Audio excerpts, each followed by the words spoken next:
Welcome to LOA Today. Walt Thiessen and Anne-Marie McEwen here on this Sunday, November the 18th, 2018. It is 8 p.m. Eastern Time. That's 5 p.m. Los Angeles time. It's after midnight, 1 a.m. in London, and in Sydney, Australia, it's 12 noon, so it's lunchtime in Sydney, Australia.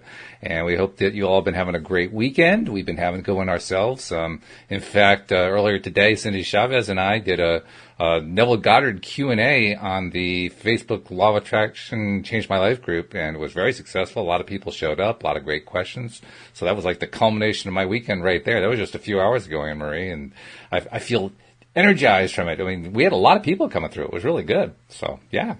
Well, that's great. I wish I could have done that. I was otherwise occupied with church and family and whatnot, so I'm going to have to check that out. Yeah.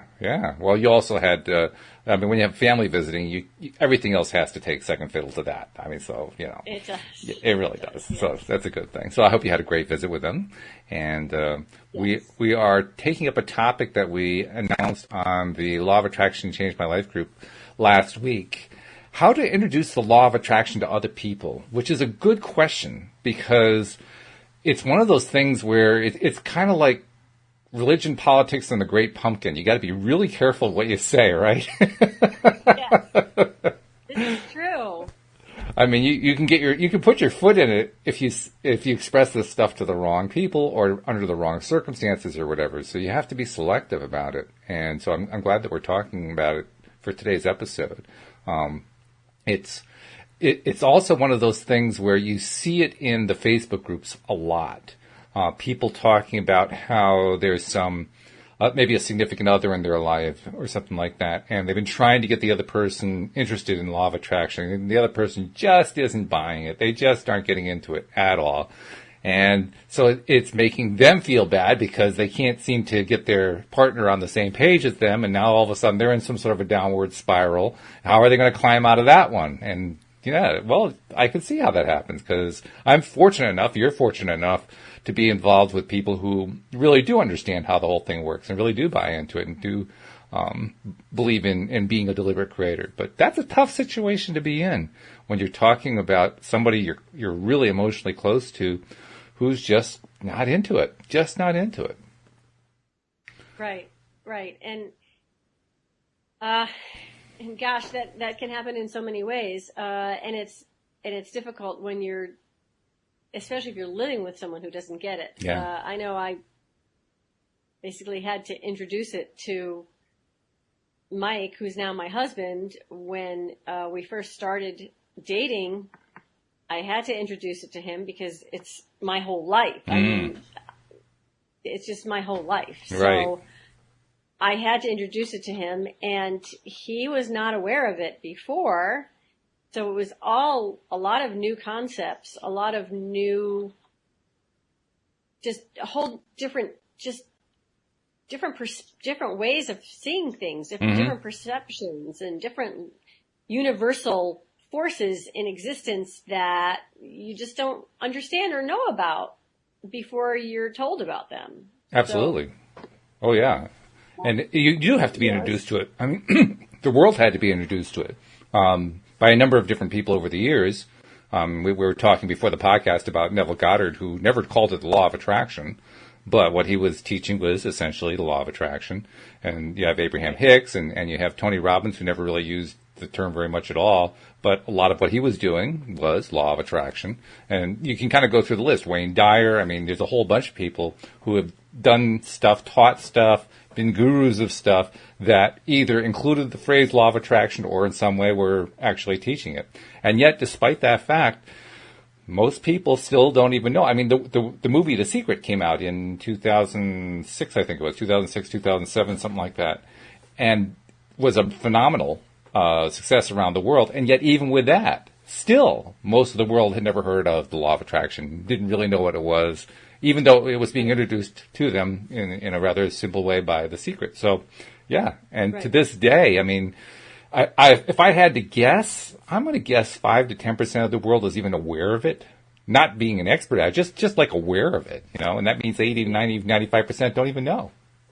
Yeah, I have no idea. But, I do think that the Bible is actually the first source of information that I've heard of and been aware of.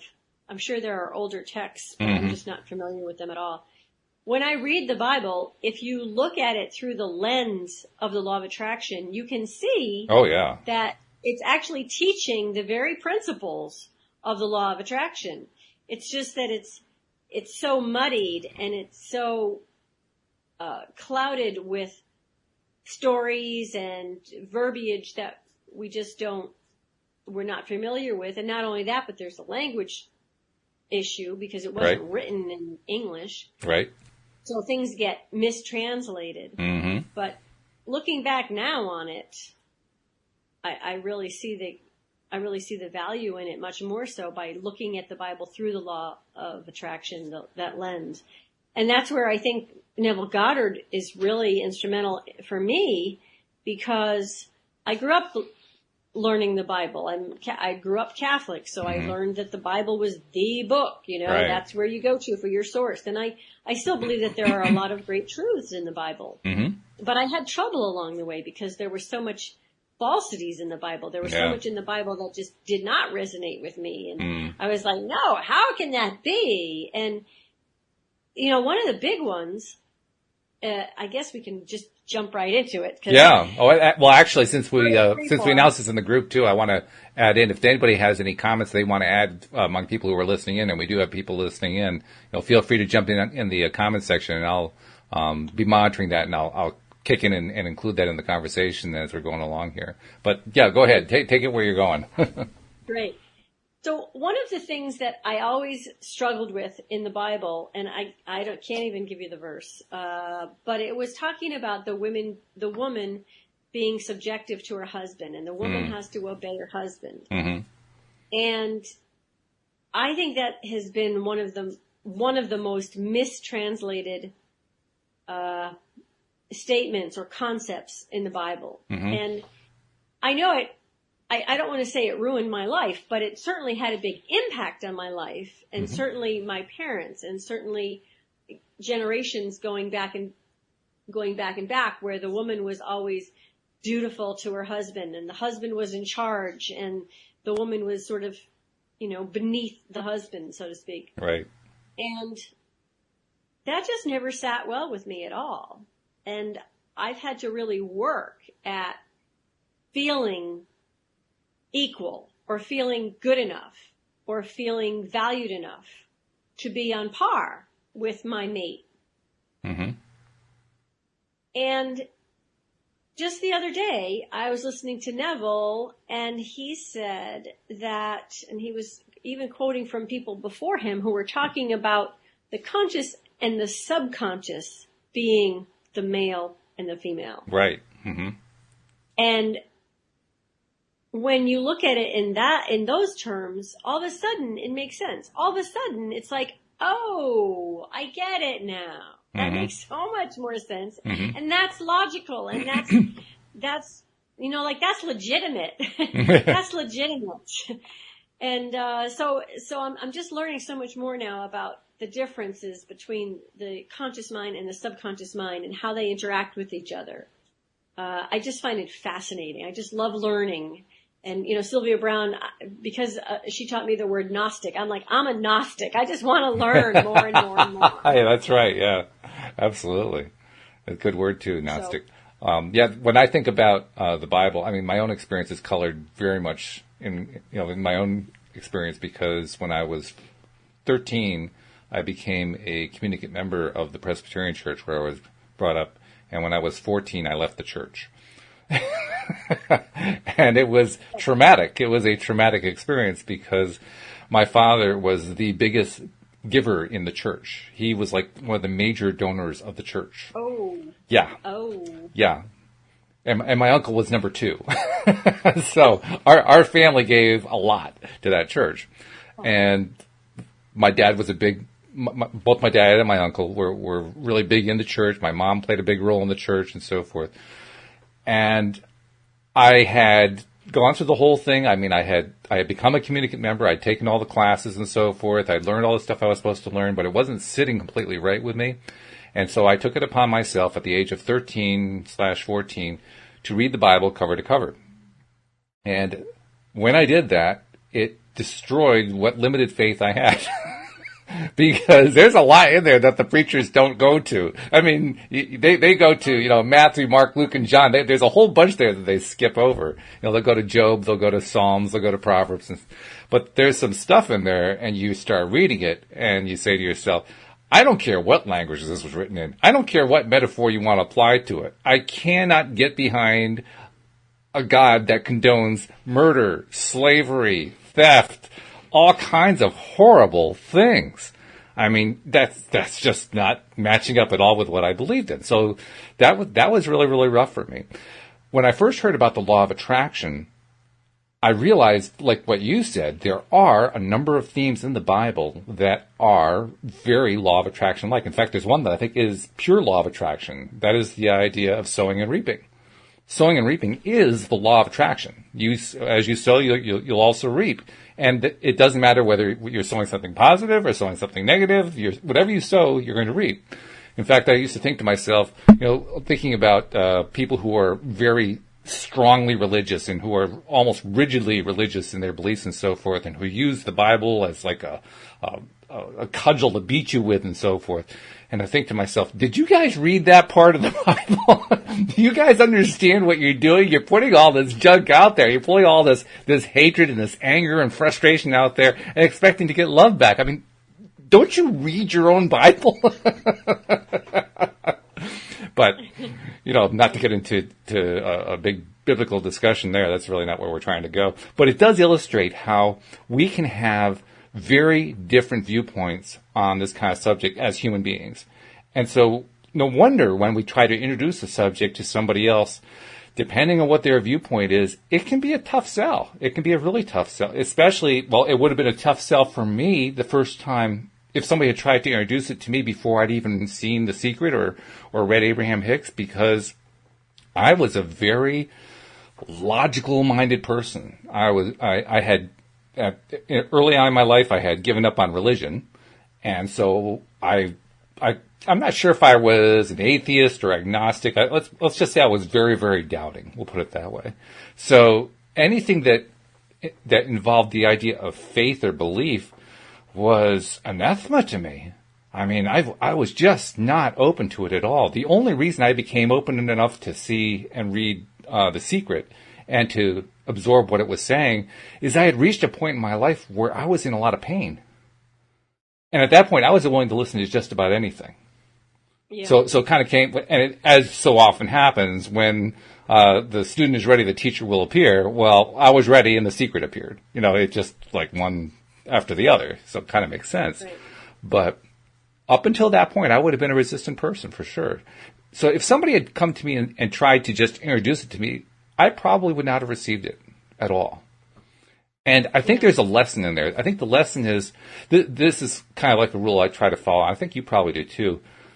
I don't try to introduce it to somebody who isn't asking for it. I try to follow that same principle. When the student is ready, the teacher will appear. And if I don't see that the person is asking for, what is this thing, what's it about, and so forth, I don't want to try to shove it down their throats. I don't want to try to make them believe in this thing. Because it takes a lot of application and belief and thought and deep soul searching and so forth before you finally say, you know what, this stuff makes sense. But you have to go through that process, I think. I mean, is that your experience? It looks like it is from the way you're nodding your head.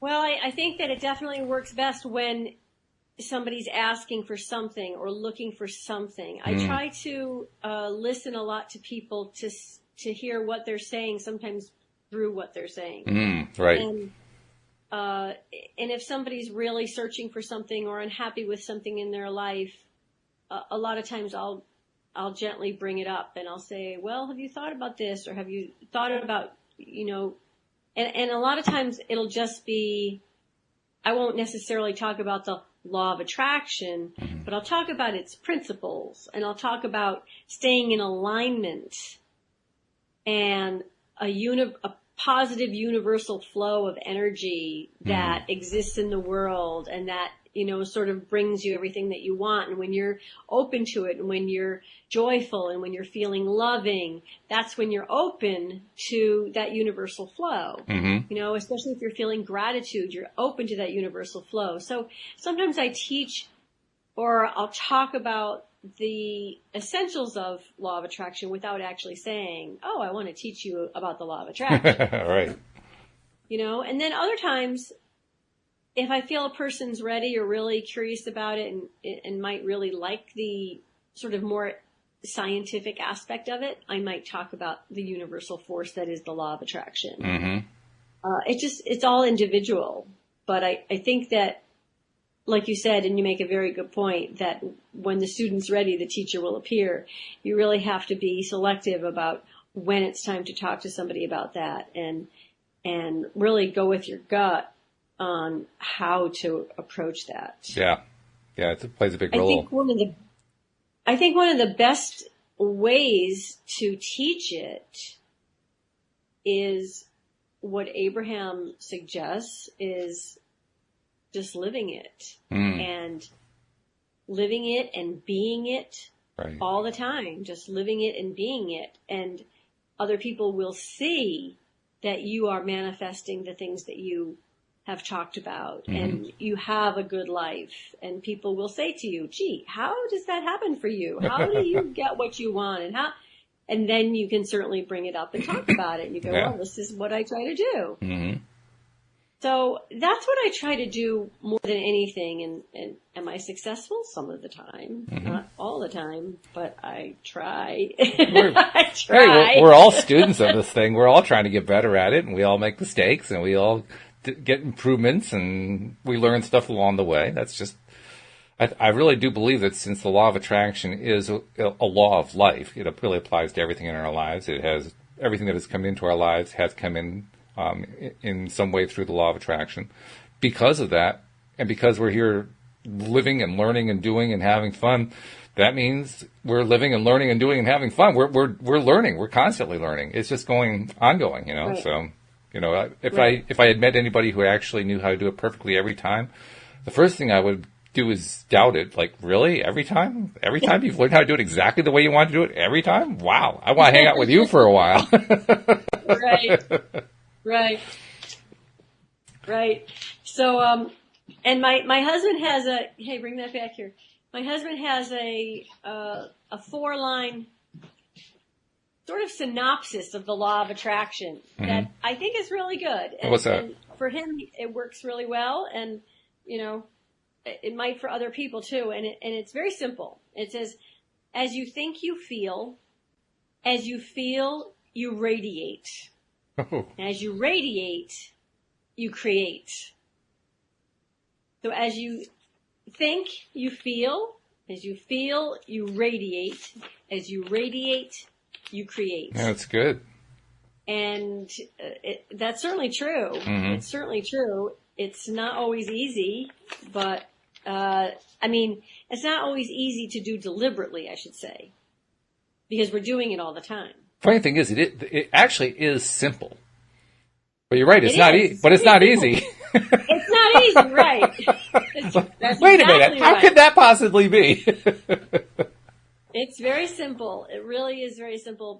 And yet you can look at it at different levels, and it gets deeper and deeper and deeper and more, more intricate as you start talking about the subconscious and the conscious and the feelingness of it, because it's not just as you're thinking, you also, you've got to feel it, and you've got to, as Neville talks about, imagine it. And imagine yourself having that thing or being in that state which you want to be in. And so I'm thinking now more that I really need to spend time being in that state, not just thinking about it or imagining it in my mind just for a second or two, but really staying with it, and especially staying in it right before I go to sleep.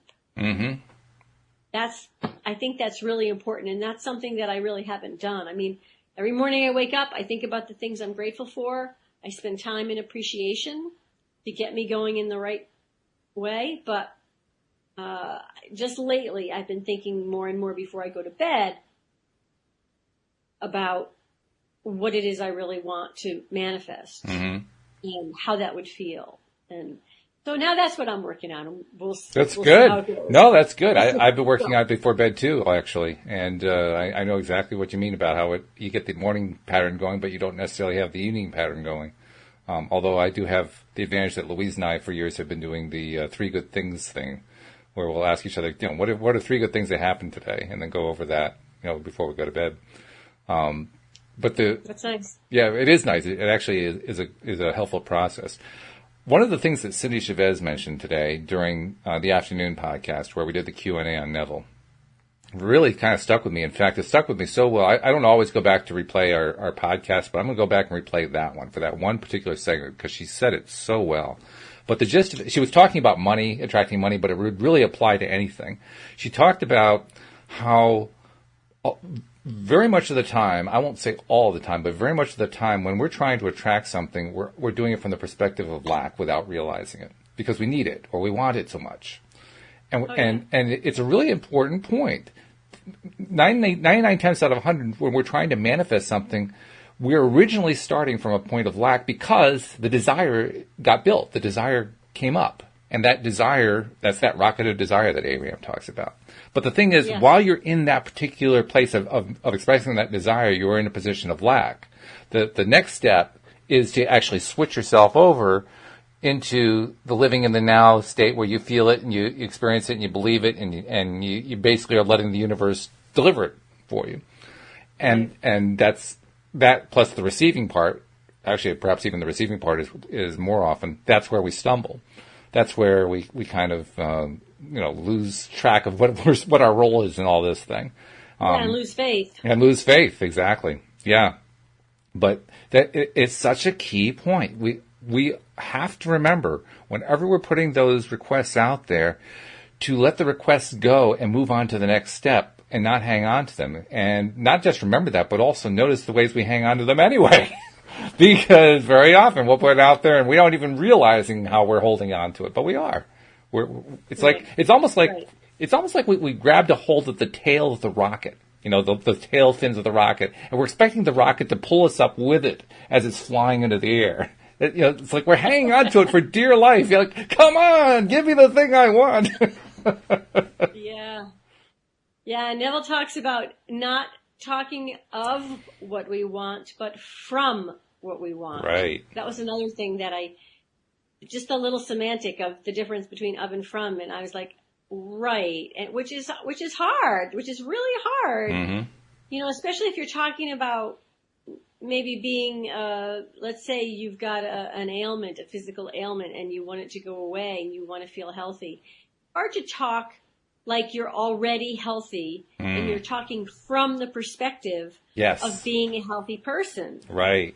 And he suggests that you use the term, remember when I was sick, remember when I was feeling ill, remember when I was alone, remember when I was broke, remember when I was, and that suggests to the subconscious that you're not it anymore. And I was like, wow, I gotta keep looking at that one. Yeah, that's interesting. So, yeah. It's funny how you can say these different things to the subconscious and have the subconscious pick up on it and interpret it a certain way. So it probably also depends. That's what I'm working on. It probably also depends on how you are feeling about it when you're saying remember when. If you're saying remember when and kind of reliving the past, it's probably not having the same effect. But if you're treating remember when as, oh, that was the past, it no longer applies, then it works. Yeah. And it could go either way, really. It just depends which way you're thinking about it. Yeah, that's true. I hadn't thought about that. I mean, it's not a bad idea. The idea is a good idea. Don't get me wrong. I like it. It's just that we got to keep in mind, are we thinking about it in terms of where we're feeling right now? Or are we remembering, oh, yeah, I had that in the past, but it's no longer there? If we're thinking of it that way, then that's a great way to leave stuff behind. I think, yeah. So I might start embracing that one. I've got to ponder it a bit more. before I actually- Well, that's why I want to go listen to the podcast I did with Cindy, because she said it so well. And of course, I was monitoring over here. Okay, who's asking the next question and so forth, and getting everything ready to feed to her so she could answer the questions. But it's like I made a mental note, like replay that part, because that part was really, really good. In fact, I think I'm going to turn that into a short segment and post it on YouTube. I have a channel now for like 10-minute segments, for just getting that quick feed, that quick dose of LOA. But yeah, that's great. Now, is that right from your Facebook page of your daily dose, or is it from, or did you are you posting them on the? It's actually a channel I haven't done anything with it yet. I have added a channel in my YouTube account, because you can put multiple channels in your account, and I've created this channel that's just for short snippet type stuff, but I haven't started adding to it yet. I've got a short list now of things that I want to add to it. I just haven't gotten to it yet, but it's the plan. The plan is to have these little short snippets. And based on the idea of what some of my newer co-hosts, the younger ones, have been saying, Alex and Carlos and Drew have all been telling me, remember, people, they want a quick fix. They don't have a whole lot of time, so make something 10 minutes or less that they can listen to really quickly while they're getting ready in the morning or something like that. And I said, yeah, you're right. I should be doing that. So I like that idea. Yeah. So there's going to be the quick fix channel. Yeah. So they're going to be short videos then. Yeah, video. Whenever I have video, I'll post video. In some cases, it'll be audio, or maybe just audio with my image only, because in some cases my co-host can't always connect by camera. So Right. it'll be a mixture. But the point is, it'll have short content. That's really what we really need in there. Yeah. Yeah. No, I think that's a great idea. Yeah. So should be fun. Yeah. Oh, one of our listeners who was at the afternoon podcast, Jeffrey, drops by and says, 2 in 1 day? And Jeffrey, actually, believe it or not, I do 2 a day, Monday through Friday. I do one in the morning, one in the afternoon. So this is not unusual for me. The only thing that's unusual is doing 2 on a weekend day. But other than that. Right. So ask him. Can you ask him what was his biggest takeaway from this afternoon, or what was the question or the answer that? Well, you just did, because he's listening. So, Jeffrey. Oh, okay, Jeffrey. What was your biggest takeaway from this afternoon, if there was one, or maybe just one good question that you heard, or one new thought that you learned about? Interesting point. He has posted something about what we said previously, encourage people to take the time to listen and participate, and I agree with you on that. But he hasn't answered that one, so we'll give him a little time to answer that one. That sounds good. Okay.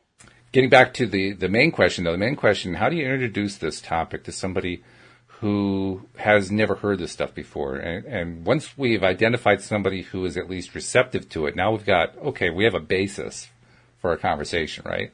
But still, the question is, how do you go about it? I mean, what's your way of doing it? I know for me, I usually just start with a really quick definition and then watch their mind boggle and then see if I can unboggle them.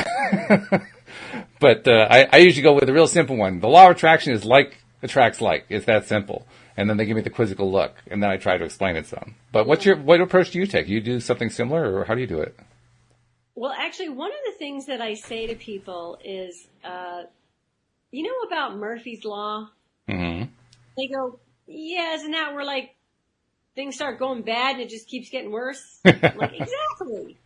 Like, that's actually based on the law of attraction, which is like attracts like, and we're talking about energy here. So like energy attracts like energy. And so if you start thinking about one bad thing and you're thinking negative thoughts, then you attract more negative thoughts. And then you just keep thinking about more negative thoughts, and more negative thoughts are attracted to you, and you're just going to keep experiencing more negativity. Mm-hmm. And that's one way that I will go into the conversation when I think somebody's ready for it. Because oddly enough, I think people understand negative easier than they understand positive. Oh, I agree with that. Like, Yeah. We're attracted to the negative somehow. Well, we came to a world of contrast, and we did so deliberately. And contrast is a combination of positive and negative, stuff we like and stuff we don't like. We came deliberately into this place where there's stuff that we don't like. So, there's going to be a certain interest, I guess, in the negative, and that interest is pretty strong. I mean, it's stronger than I like in many situations. I mean, I see people entertaining themselves with stuff that I consider to be vulgarly, awfully negative, and yet they love it. They love it. They just thrive on it. They just think, "Oh yeah, give me more, give me more." And I'm thinking, "Oh God, you really want to do that to yourself?" Oh. Yeah, I don't understand it.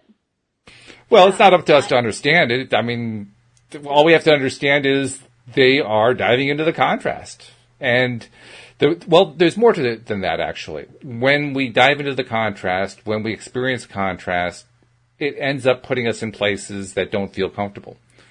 And the more uncomfortable we become, then we start making preferences, rockets of desire, as Abraham calls them. We start putting out these things. I want it to be different. I want it to be this way instead of that way.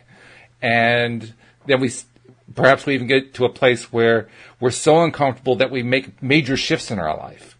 And Abraham tells us when we're making these shifts, when we're making these changes in our thought patterns and in what we're desiring and so forth, we are helping with the expansion of everything that is. That's why that's the explanation they give us about why we came here. We came here to contribute to the expansion of all that is. So we're actually fulfilling our destiny, if you want to call it that. I don't personally believe in destiny, but if you want to know why we came here to do that. So they're just fulfilling what they came here to do. It just they prefer doing it a lot more than I prefer doing it. That's all. That's one way to look at it, and I think that I agree with you that we came here to experience the contrast, and so by looking at it and just experiencing it, we are doing that. Being a fan of the numbers and numerology, especially Dan Millman's book, Live the Life You Were Born, Love the Life You Were Lived. What? No, hold on. Live the life you were born to live. Yeah, that sounds right. Life you were born to live. No, it's just the life you were born to live. The life you're born to live? Yeah, okay. Yeah. The life you were born to live. Oh my goodness. But anyway, looking at that, knowing that, and knowing my numbers, my particular numbers, helps me really, I really just believe that not only are we here to experience contrast and demonstrate who we are and create more of who we are, but we're also here to learn those particular issues and challenges and learn how to manage them in our lives and learn how to experience them in equal measure and sort of learn how to balance them in our life. All the issues you can either have, like Abraham says, on one end it's all of it and on the other end it's none of it. Mm-hmm. And you've got to kind of balance it out. Right. To me, it's all about learning that balance. And I think that that's a really big part of life, and that if you can learn how to balance those things in your life, which people do innately, they know how to do that. At least the successful people do. Then you're going to have a successful life. You're going to be happy and joyful, and everything's going to go your way. That's true. And if you don't learn how to balance those things, and you don't pay attention to your inner guide, things aren't going to go your way, and you're going to have a really tough time of it. So I think that's an important aspect of life that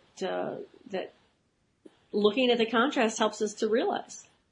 Jeffrey posted he posted this about what one of his favorite takeaways was from the early afternoon podcast. He says, "This afternoon was about gratitude and being in the dark. Many people start out cursing the darkness, but once we appreciate the dark and see it as a good thing, we can ease into creating," which is a good way to look at it. Nice. Yeah. Nice. That's good. Yeah. That reminds me of my church sermon this morning that I heard. It was all about gratitude, and it was about sort of being thankful for, in the Bible, they were talking about the earthquakes and floods and things like that, and being grateful for those because those help us to appreciate the good times, and you can feel the contrast. And so, just appreciating, it's kind of, you have to appreciate everything. And, that reminds me of one of the lines that Abraham says that I've been really embracing a lot the past month or so, and that is, everything's always working out for me. It's a good line. So no matter what it looks like, if I say that, I just trust that there's going to be something positive coming out of it. And,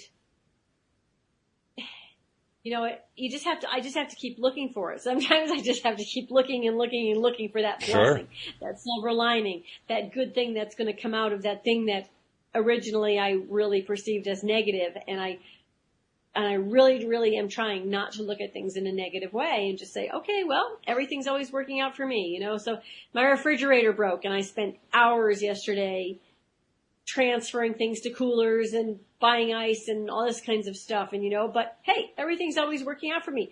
Now I have a new fridge. So, okay, it's smaller than the other one. Okay. But, you know, maybe that's going to teach me to be just buy the things that I need and not stock up on things I don't necessarily need. I don't know, but I'm still going with everything's always working out for me. Well, there's a vibrational difference between everything is always working out for me and when is the stuff going to show up. Oh yeah. There's a big vibrational difference there. I mean, we often think that they're kind of the same thing, but they're really not, because when you're in the place of everything's always working out for me, you can't actually, in that moment in time, that when you're focusing on that, focus on where's my stuff. It just doesn't, it has an entirely different feel to it. If you were trying to do both of them, you'd be going back and forth, back and forth, back and forth, because they don't match. So that's the beauty of the ideal. I mean, another way to look at the same ideal is the universe has my back. No matter what's going on, no matter how things don't work out, the universe always has my back. And I use that one, particularly when I feel like, you know, the universe is against me, which I know it never is, or when I think that luck is against me, or, you know, if I'm in a difficult stretch. The universe always has my back. And as long as I can remember that, it's easier. It's almost like having lubricant to get you through the tough situations, just to have something like that to kind of put in the back of your mind, you know? That's good. That's what it is. It's a lubricant. It's like oil, you know? It's 3-in-1 oil. Little WD-40. Little WD-40, yeah. Oh my goodness. Yeah. It's one half of the ideal toolkit, right? You have WD-40 and you have duct tape. You put the WD-40 on anything that doesn't move and is supposed to move, and you put the duct tape on anything that is moving and is not supposed to move. Right. Duct tape solves all. Yes. Oh, that's funny. Oh my goodness. Let's see, we got some more stuff here. Oh, Jeffrey's been posting like crazy here. He says one of his it's hard because of the pain and fear or guilt and shame, but those are part of our experience, which is absolutely true. And Belinda jumped in and said, amen, the universe always has my back. And she's got a little smiley face there. She's totally resonant with that. Yeah. Yeah. All right, Belinda, yay. All right. Very good, yay! As we say in laughter yoga, very good, yay! which was a very important thing in your life, laughter yoga, because that's how you and Mike met. That's true. Right? That's true. I mean, we started the conversation off talking about trying to introduce the law of attraction to somebody, and you got to do it through this laughter yoga because he found this event that you put on. So he was already primed for it just because he came to the event. That was a good way to introduce it. Yeah, it was kind of like I had to teach him about it right away. Right away. It happened to me there. He was part of it because I was actually in the buttonwood tree, and I remember very specifically sort of making this very specific request to the universe for a new mate or qualities about a new mate that I was looking for. And then he showed up. But I was laughing, it was laughter yoga. And I literally, when I met him, I was laughing because I had, this group of people were standing outside of the buttonwood tree waiting to get in because the door was locked, to their laughter yoga class. And I came down the sidewalk and I was, I wasn't really late, but Milen, the teacher, hadn't brought her key. And so, I was running to get there to let them in. And I felt bad that I was, I had been out jogging. So I was like 10 minutes away jogging. So I had to jog literally to get there. Oh, that's funny. In. So I said, well, what better way to approach this group of people than by laughing? So literally I ran up to the group laughing and then we met and I things just took off from there. But I will always say that laughter is one of the best ways, or at least one of the ways, to align yourself with your higher good. Mm-hmm. So when you're aligned, then the universe can bring you anything that you have desired, and it lets things manifest in your life when you're feeling appreciative, or you're laughing, or you're loving, or you're joyful. All those good feelings, that's when you're in alignment. And I think it's important to recognize that those are signs that you're in alignment when you're feeling good. Mm. And that when you're not feeling good, you're not in alignment. No kidding.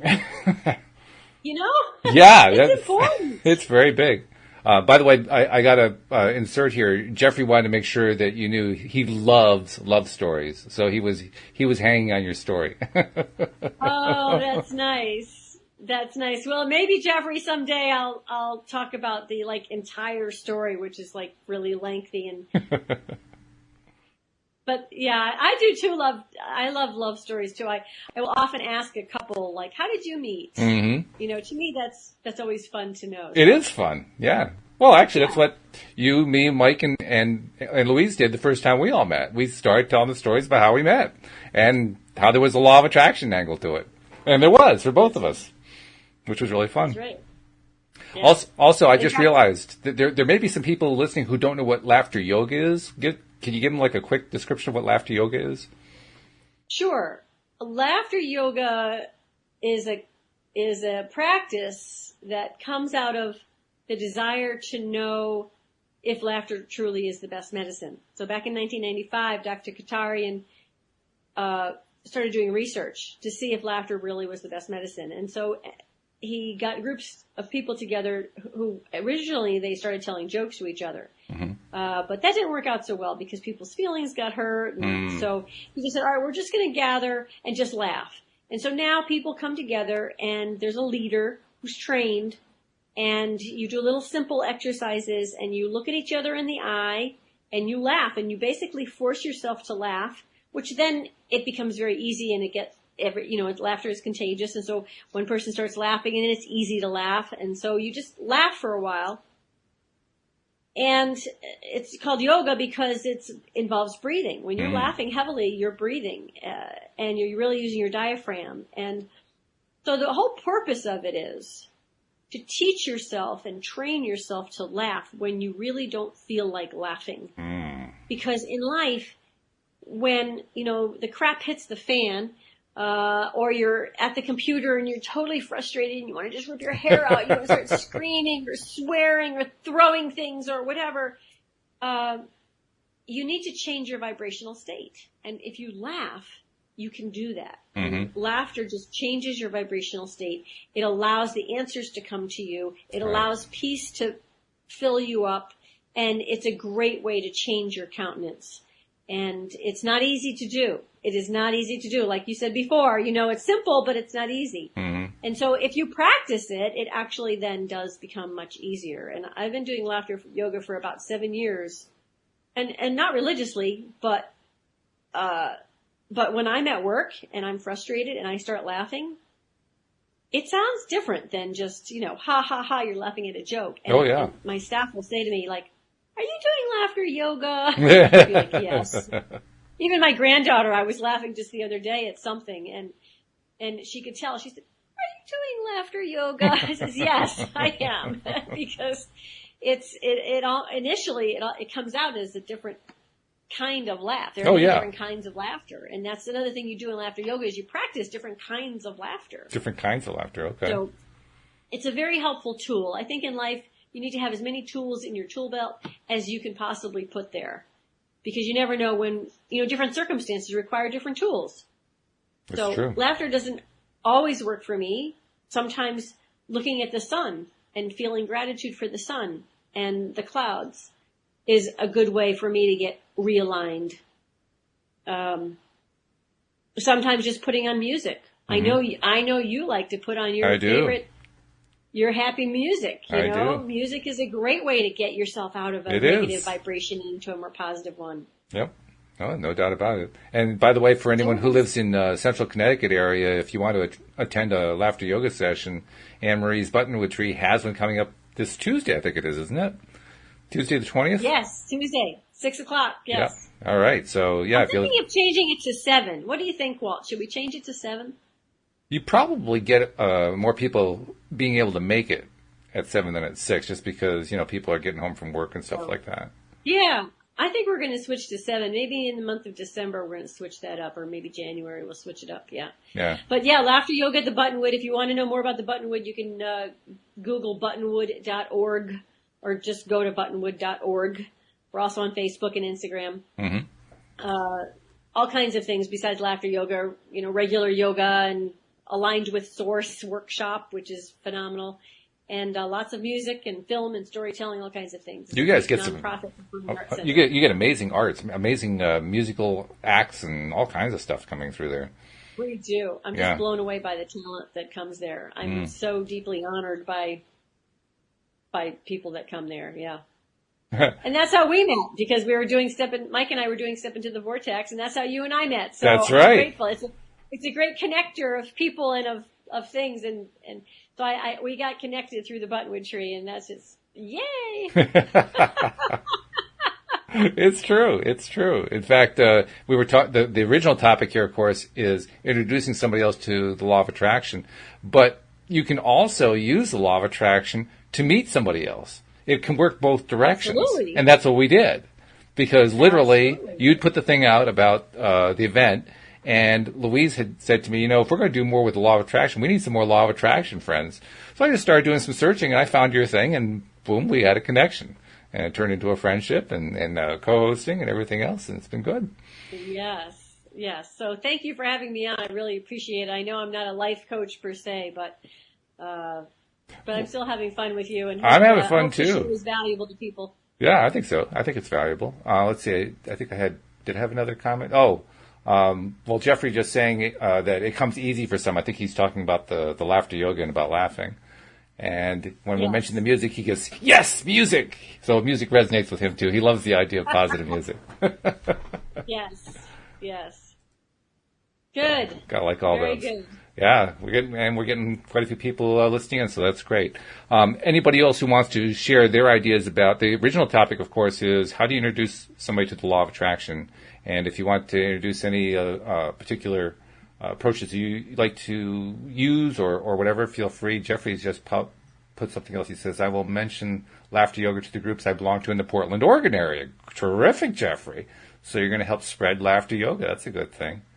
And he says it is all over the world, and they have groups everywhere, and it doesn't take, I think it's just a 1 or 2 day training to become a laughter leader, which is one of the things on my bucket list to do.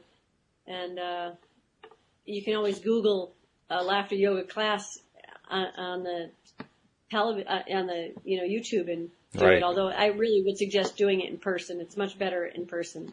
I was just going to ask you, is that something, I mean, because I haven't been to one of your laughter yoga workshops yet, so I haven't been through the actual exercise. I was wondering, is it something that actually can work on the internet with video and so forth? It may not. It may just because the synchronization online is a little bit off. Yeah, I really think it would be better to do in person. Mm-hmm. You know, the energy exchange, you just don't get there when you're talking to a computer. Yeah, energy travels everywhere, but I think there is something about being in the same room with people. There's the body heat. There's like a tangible. You can almost taste the energy when you're in the same room with somebody, and you get a group of people like that. I mean, even though I haven't been through the laughter yoga exercise yet, it's pretty obvious it's going to be a stronger kind of connection doing it that way. I think so, and I think that you should definitely come one of these days. I'm looking forward to. Louise and I are thinking of coming this Tuesday. Actually, we may be there this Tuesday. Louise has been kind of under the weather, but I want to see if I can get her to come down there. Okay, good. I think it's going to be fun if we do that.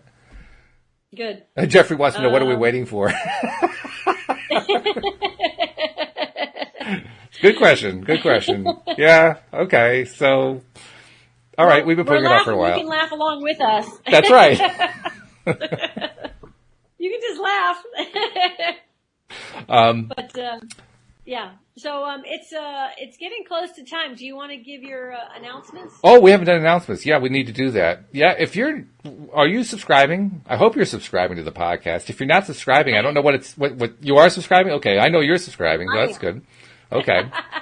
And everybody else should be. But if you're not yet a subscriber, please become one, because it's so easy to do. I mean, if you're listening in the Facebook group, I've got links in the description for this particular post where you're watching this, so you can click those links.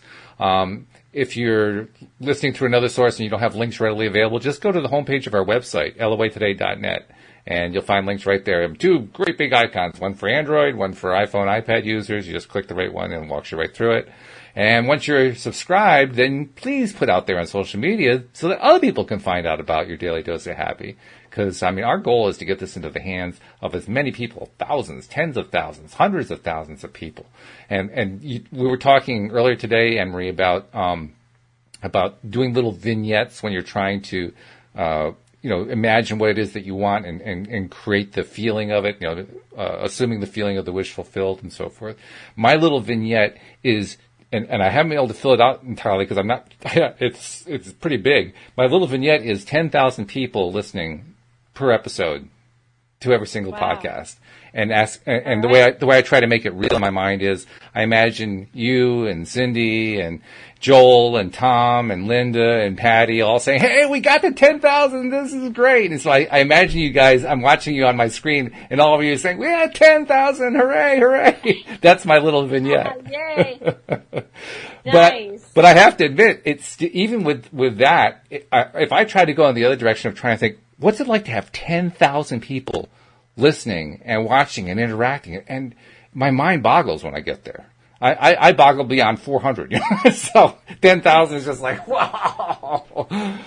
So that's why I go with the other one, which is you guys reacting to me. Because that one I can imagine. That one I can imagine fairly easily. Good. Yeah. Well, that's good. Well, I can't imagine myself reacting to that. I'm going to have to work on that one. Thinking about 10,000 viewers. So. The one thing I know, and you may have picked this up from the conversations that Cindy and I were having about the Neville Goddard books, is you want to make the vignette as simple and small as you can. It can literally be nothing more than 5 seconds worth of activity. The most important part is that you are an active player in the activity. So I think the example that Cindy gave this afternoon was you can imagine somebody climbing a ladder. Or you can imagine going up to the ladder, grabbing it, feeling the sides of the ladder, feeling your feet touching the rungs of the ladder. You can imagine yourself climbing the ladder. And that's the kind of vignette you want, the one where you are an active participant in the vignette. Because if you can do that, if you can make yourself that actively a part of it, well, first of all, you're living in the now when you're doing that. You're imagining in the now. Your imagination is as real as you can make it right here, right now. Whereas if you're just kind of looking at yourself, off from a distance, or you're looking at somebody climbing a mirror, you're not as connected. It doesn't have the feeling component to it. So you want to make sure that that you are actively a part of it. And the example that Neville gives is shaking somebody's hand. I don't know if you heard that particular episode, but in that episode, we told the story, and I think it was a story of a guy who had attended one of Neville's talks and was trying to put it into practice, and he was into ballroom dancing. He had been taking ballroom dancing lessons from an Arthur Murray studio, and this was back in the 1950s, so this was like in the earliest days of Arthur Murray. Yeah. And he wanted to have his own studio. The studio he wanted, I don't know why, maybe he was in Las Vegas or Reno or something like that, but he wanted the studio to be in Nevada. He wanted a franchise that was in Nevada. And I think there was already one there that he didn't have, but he just decided that's what he wanted. So he imagined himself shaking hands with the regional director for Arthur Murray, who was congratulating him for taking over this particular franchise. And you know what? That actually played out.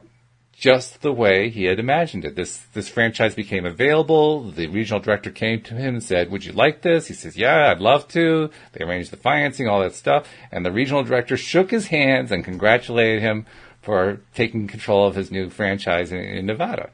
Well, that shows how powerful it is to focus on just the one little thing where you put yourself into it. Because you can imagine that. You can imagine your standards. You can feel your feet on the ground. You can imagine reaching out, and you can imagine feeling the hand, and you're shaking the hand.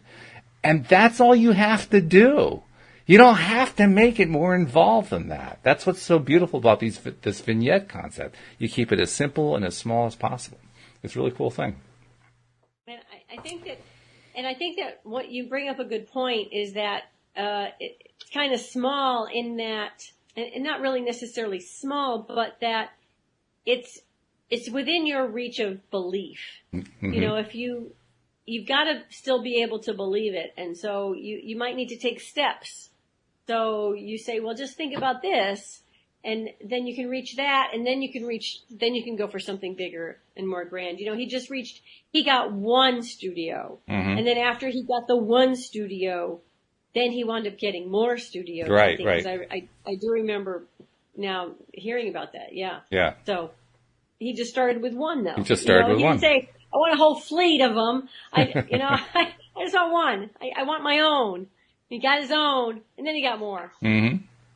Well, Jeffrey actually posted, "Dream big, Walt. Things are always working out for you." And he's right. That is true. And my dream is big. It's just that I need to be able to visualize the dream. I need to make the dream something I can imagine. 10,000 listeners is too much for me to imagine, but I can imagine you guys talking to me. So I dream the part that I can imagine, the part that I can turn into some sort of a picture or image or experience that I can be a part of. And that's all I need to have. I mean, the dream is out there. The rocket of desire for 10,000 or more listeners is, I put that out there so many times, there are probably about 50 copies of it out there. That's not the problem. There's no problem there at all. Lots of rockets of desire out there. All I gotta do is just imagine the part that I can remember that happens right afterward, where I hear Patty Framo saying to me, "Congratulations, you got to 10,000 per play. That's fantastic." You know? That's all I have to do. That is good, Walt. That is good, Walt. And someday we will be there. And Jeffrey says, "We will get you to 10,000. All right. Thank you, Jeffrey. I appreciate it. All right. See, it's great. Life is wonderful when you have friends. That's what I say. The friends are going to help you get there, right? I agree. Absolutely. Well, this has been good. This has been a really good session. Before we go, let's also remind people again, I mean, you touched on it earlier, but talk again about the Buttonwood and how they can find out more about it, especially if they live in central Connecticut, or maybe if they're just visiting New England and they want to drop by and see what the Buttonwood's all about. Sure. So the Buttonwood Tree is a nonprofit performing arts studio. We're located on Main Street in Middletown, Connecticut. And our website is buttonwood.org. You can see what's happening there. We have all kinds of things. We do roughly about 40 to 45 events every single month. And it's a busy place. We have a little bookstore, we have a little small cafe, snack shop, and we have an art gallery. And then we put on, we have a performance room where we put on all kinds of shows, storytelling, laughter yoga, regular yoga, open mics, teen open mic. We have all kinds of world-class performers and local performers come. And maybe we'll even have Mark Evans on one day. Yeah, that'd be cool. Yeah, that'd be fabulous. Yeah, I continue to be amazed. I mean, you basically have 2 decent-sized rooms. That's your place. And what you get out of those 2 rooms is just mind-boggling. It really is. And then sometimes we go off-site. Like in April 5th, we're going to be doing a big concert with Tempest. Oh, wow. Which is this great, amazing Celtic band out of L.A., and they're coming. We're doing a benefit for the Buttonwood Tree and for our next door neighbor, the Amazing Grace Food Pantry and St. Vincent de Paul Soup Kitchen.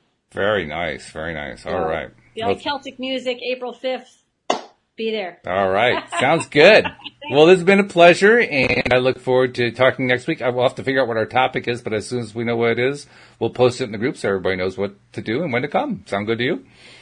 Sounds great, Walt. Thank you. All right. Well, hope that you'll have a great week. Yes. Keep looking up. Always look on the bright side. Absolutely. And, feel good. Gratitude, joy. And by the way, keep tuning in next time here on LOA Today. Goodbye, everybody.